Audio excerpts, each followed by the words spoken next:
అక్క ఆనకాల రాస్వామి ఆయన సుపుత్రుడు ఊళ్ళోకి వస్తున్నాడు చెంబు తెప్పలు తీసుకుని ఒరే కొడక ఉదయం నుంచి కుక్కల్లాగా తిరుగుతున్నాం, ఒక్కడు కూడా సంతకం పెట్టలేదేంట్రా చెప్పు. ఎలా పెడతారు? నిన్ను చూడగానే అందరూ లోపలికి తలుపేసేసుకుంటున్నారు. నా అబ్బా ఎవరో ఒక అమాయకుడు దొరకపోతాడా మనకి? అమ్మ నా బంగారం, ఇందులో సంతకం పెట్టమ్మా. ఎందుకు బాంబే తీసుకెళ్ళి అమ్మడానికి? అయితే నన్ను పెళ్లి చేసుకుంటావేంటి? తెలుసున్న వాడెవడో ఎదురుపడలేదు.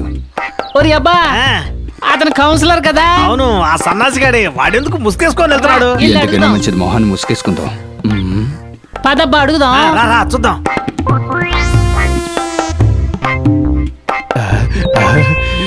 విజయ తలుపుతారు. వచ్చేసావా బంగారం? ఎంతసేపు నిన్ను చూడకుండా ఒక క్షణం ఉండలేకపోతున్నాను. బయటనే ఇవన్నీ లోపలికి రండి. సరేరా. రారా నా అబ్బా. ఏయ్, లోపల ఏం చేస్తున్నావురా? తలుపులు పక్కకి రమ్మంటావా? మరేదిగా చెప్తావా? తలుపు తీస్తావా లేదా? రేయ్, నా అబ్బా ఆనకాలతో తలుపు నొక్క తను. ఏయ్ రారా, బయటికి రారా, రమ్మంటుంటే. వచ్చాను నా అబ్బా. దొరికావు. అబ్బా ఆడ కౌన్సిలర్ అబ్బా. ఇంతకీ వాడే రాడు. అరే, వీళ్ళ దగ్గర ఇరుక్కున్నానే. లే, పైకి లే. ఎవరా ఎక్కడికి వెళ్ళిపోతావు? అయ్యో, ఇద్దరు కౌన్సిలర్లు. మీరు ప్రజల కోసం పోరాడతారు అనుకుంటే మీరిద్దరు లోపల పోరాడుకుంటూ ఉన్నారా? అది కాదండి, కుళాయిలో నీళ్లు రాలేదని డిస్కస్ నీళ్ళు చేసుకుంటాం. ఎప్పుడో వచ్చినాయి, పొడిచి పారేస్తా. ఏయ్, నీకు ఊళ్ళో మంచి పేరు కావాలా చెడ్డ పేరు కావాలా? మంచి పేరే అయితే కావాలండి. దీంట్లో సంతకం పెట్టు. పెట్టు. పెట్టు. పెట్టమంటావా? సంతకం పెట్టు. నీ పేరేంటి? ఇది చాలా ముఖ్యం. ఇప్పుడు పారిపో. మధ్యలో వచ్చి చెడగొట్టి నా పంచి వెళ్ళు. తీసుకొని వెళ్ళు. ఊర్లో ఎవరికి చెప్పకండి. ఉండు. నా అబ్బా సంతకం పెట్టించుకున్నా. నువ్వు లోపలికి వెళ్ళు. అరే బాబు, నువ్వు వెళ్ళరా.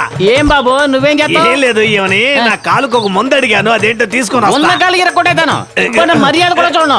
సంతకం పెట్టించేసుకున్నా, లోన్ పని చూద్దాం. నువ్వు పద. నువ్వు సరే లోపలికి బాబు, పో. ఆపేసుకో. Good evening gentlemen. ఈ సంవత్సరం మన క్లబ్ మొట్టమొదటిసారిగా బిరుదివ్వాలని నిర్ణయించుకుంది. మిగతా వారికి ఆదర్శప్రాయంగా ఉన్న మిస్టర్ మహేంద్ర గారికి ఉత్తమ ఆదర్శ వ్యక్తి అనే బిరుదివ్వటానికి మీకు ఎవరికైనా అభ్యంతరం ఉందా? ఉంది.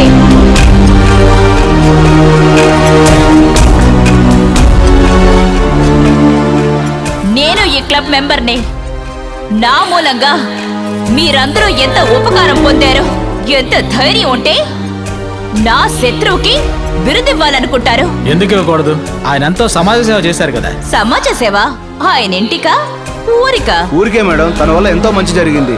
ఇంత సపోర్ట్ చేసి మాట్లాడుతున్నారే, బిరుదు కోసం ఎంత డబ్బిచ్చారు ఆయన?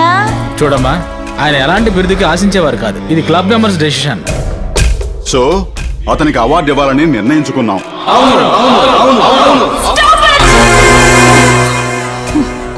ఇదే మీ నిర్ణయం అయితే దాన్ని అడ్డుకోవడానికి, ఆత్మహత్య చేసుకోవడానికి కూడా నేను వెనకాడను. ఆ తర్వాత మీరు అందరూ ఇబ్బందుల్లో పడతారు. జాగ్రత్త. కౌన్సిలర్స్ ని తన తెలివితేటలతో ఆట ఆడించగల సామర్థ్యం ఉన్న అమ్మాయి మహేంద్ర గారి విషయంలో ఇంత కర్కశంగా ఉంది. ఆ రోజు బ్యాంక్ పేరు మార్చాలి అంది, ఈ రోజు ఆయనకి అవార్డు ఇవ్వకూడదు అంటుంది. ఆయన మీద ఆ అమ్మాయికి ఎందుకంత కోపం? ఇప్పుడు ఎంతగా వ్యతిరేకిస్తున్న ఈ అమ్మాయే ఆయన మొదటిసారిగా ఈ ఊరికి ట్రాన్స్ఫర్ అయ్యి వచ్చినప్పుడు తనని ప్రాణానికి ప్రాణంగా ప్రేమించింది. ఇంకా నయ్యో ఎవరూ లేరు.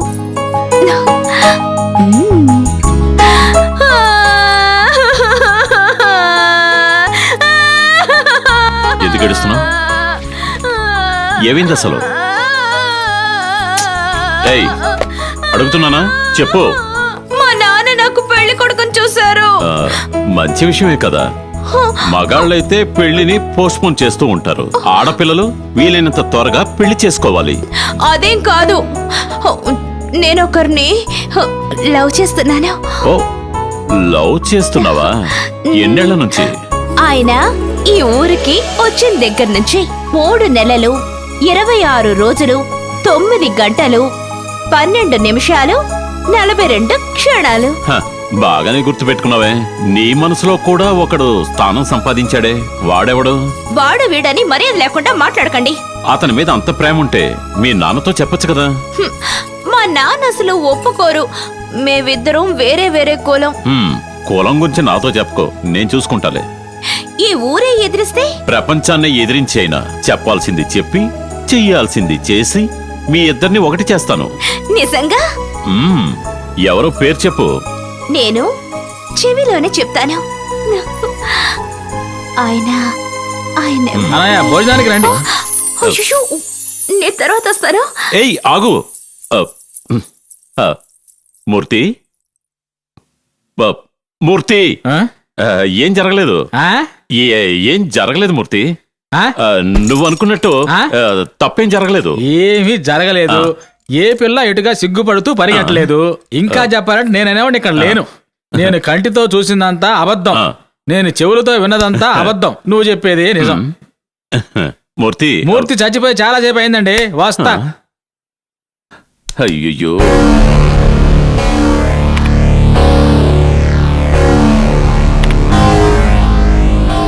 కుమార్, మూర్తి ఇలా రండి. సార్ వస్తున్నాను సార్. చెప్పండి సార్. ఏంటి సార్?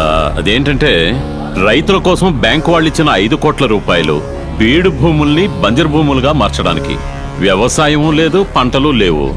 ఈ జనం ఎందుకు డబ్బు ఖర్చు చేయడం లేదు? జనం డబ్బు తీసుకుంటేనేగా ఖర్చు చేయడానికి. కంప్యూటర్ చెప్తోంది. కంప్యూటర్కి ఏం తెలుసు సార్? అప్పిచ్చిన వివరాలు చూపిస్తుంది. చేరవలసిన వాళ్ళకి ఈ డబ్బు వెళ్ళి చేరిందో లేదో చెప్తుందా? చెప్పలేదు కదా. మరి ఎవరు తీసుకున్నారు? ఈ ఊళ్ళో మార్తాండ అని ఒక ఆయన ఉన్నాడు సార్. మార్తాండ ఎవరతను? గాలి ఎటు వీచాలో మాత్రం చెప్పడు గాని మిగతా ఏ విషయాలైనా సరే ఈ ఊర్లో ఆయన నిర్ణయించాల్సిందే. ఇక్కడుండే ఒక పాత మేనేజర్ని పట్టుకుని ప్రజలందరి మొత్తంలోనూ అతనే కాల్ చేశాడు సార్. ఈ విషయం ప్రజలకు తెలీదా? తెలీదండి. ఒకవేళ తెలిసినా కూడా ఈ అమాయక ప్రజలు అతను బాగా నమ్మేశారండి. వీళ్ళు జన్మలో మారండి. మూర్తి, జనాన్ని తిట్టద్దు. జనం ఏం చేయగలరు? ఎవరైనా సాయం చెయ్యరా అని అందరి మీద నమ్మకం పెట్టుకుంటారు. ఆ నమ్మకాన్ని సొమ్ము చేసుకుంటున్నారు అధికారంలో ఉన్నవాళ్ళు. ముందు ఈ విషయాన్ని ప్రజల మధ్యకి తీసుకురావాలి. మార్తాండ పలుకుబడి ఢిల్లీ వరకు ఉంది సార్. అరే నువ్వు ఒకటివి మాట్లాడితే ఢిల్లీ అంటావేంటి? వాళ్ళకి ఢిల్లీలో అధికారం ఇచ్చింది ప్రజలే. వాళ్ళకి ఢిల్లీలో పలుకుబడి ఉంటే రిజర్వ్ బ్యాంక్ ని కొలగొట్టమనం. ఎందుకని పేదవాళ్ళ కడుపులు కొట్టాలి? ఇకపై అలా జరగకూడదు. మనం ప్రజల మధ్యకి వెళ్ళాలి. ఆ ఏర్పాట్లు చూడండి. నిశ్శబ్దంగా ఉండండి. నిశ్శబ్దంగా ఉండండి. అంత నిశ్శబ్దంగా ఉండండి. సారే మన ఊరు కొత్తగా వచ్చిన బ్యాంక్ మేనేజర్ గారు. సార్ పేరు మిస్టర్ మహేంద్ర. నమస్కారం. మీరందరూ బ్యాంక్ లో అప్పు తీసుకున్నారు తెలుసా? అప్పు తీసుకున్నావా? ఉన్నయ్య 50,000. 50,000? ఈశ్వరరావు 60,000. 1000 రూపాయల నోటు కళ్ళతో చూడలేదు. 60,000. అబ్దుల్లా 30,000. వదిలితే ఊర్లో పేర్లన్నీ చదివేలాగా ఉన్నారు మీరు. అవును, అందరూ అప్పు తీసుకున్న వాళ్లే. అయ్యా బ్యాంక్ ఉన్న ఈది వైపే మేము వెళ్ళలేదయ్యా. మాకు బ్యాంక్కి ఏమిటయ్యా సంబంధం? అదే మీరు చేసిన మొదటి తప్పు. బ్యాంక్ అనేది శ్రీమంతులకి చదువుకున్న వాళ్ళకే కాదు, పేదవాళ్ళు చదువు లేని వాళ్ళు ఉపయోగించుకోవడానికి.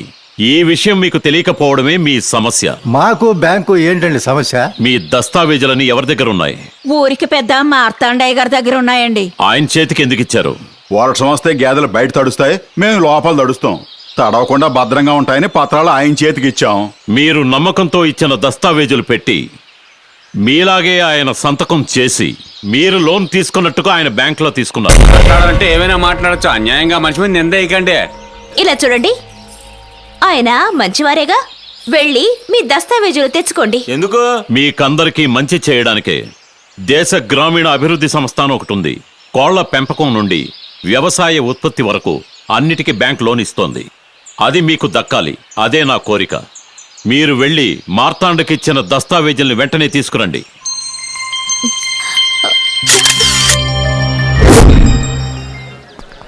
వాడు ఎవరో, వాడి దేవురో, ఏ కులమో తెలుసా మీకు?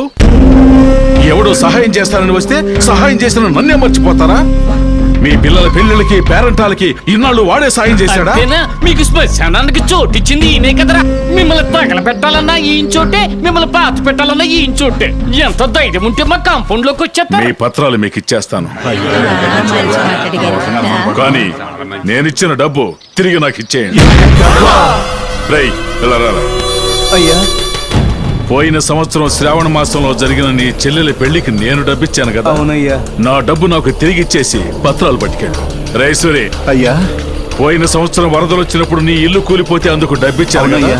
ఆ డబ్బు నాకు ఇచ్చేసి నీ పత్రాలు పట్టుకెళ్ళు. అయ్యా. ఈ విధంగా ప్రతి ఒక్కరింట్లోనూ నా డబ్బు ఉంది. నా డబ్బు నాకు ఇచ్చేసి మీ పత్రాలు పట్టుకెళ్ళండి. అయ్యా ఇది మీరు మాకు చేసిన సహాయం అనుకున్నామయ్యా. ఎందుకు సాయం చేయాలయ్యా? మురిక్కాలను బాగు చేసేది దాని మీద ప్రేమతో కాదు, మనకి గబ్బు కొట్టకూడదని. అయ్యా మేము మురుక్కాలువే అయి ఉండొచ్చు. ఒకే ఒక అనుమానం అయ్యా, జ్ఞాపకంగా తారీఖు కూడా చెప్పారు. మీరు చెప్పిన తారీఖు ప్రకారం మేము మీ దగ్గర మోసపోయామా, మీరు మా దగ్గర మోసపోయామా? కూర్చోవా? నా ముందు చేతులు కట్టుకుని ఉండేవాళ్ళు ఇప్పుడు నాకే ఎదురు తిరుగుతారా? పోండ్రా. నువ్వు పనిచేస్తున్న బ్యాంకులో నువ్వే దోపిడీ చేసి దాన్ని కప్పిపుచ్చడం కోసం బ్యాంకుకే నిప్పు పెట్టావని నా పలుకుబడిని ఉపయోగించి నిన్ను ఉద్యోగుల నుంచి ఓడబీకించేశాను. నా చేతే ఓచలు లెక్క పెట్టించాలనుకుంటున్నావా? రేయ్, అయిపోయింది నీ టైం. నా టైంని ఎవరు నిర్ణయించలేరురా.